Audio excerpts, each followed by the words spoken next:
Start on a tutorial safe Rscript bridge row. Active means the row is enabled in the database. The separate WebSocket badge tells whether the local daemon is actually connected right now.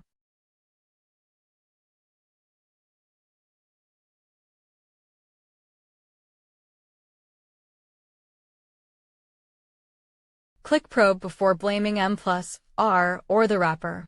If the daemon is offline, AI4Meta stores that status and explains that the bridge extension pop-up or helper process must connect first.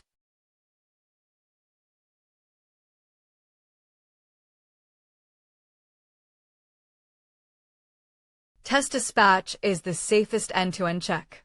It sends a small payload through the same WebSocket path that a real analysis would use, then shows stout, stare, exit code, timeout, or daemon status.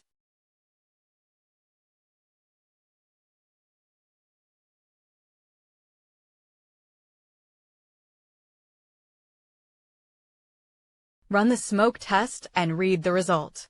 In this recording, there is no live WebSocket, so the correct outcome is a diagnostic, not a fake success. Open the bridge extension pop-up or local helper before trying again.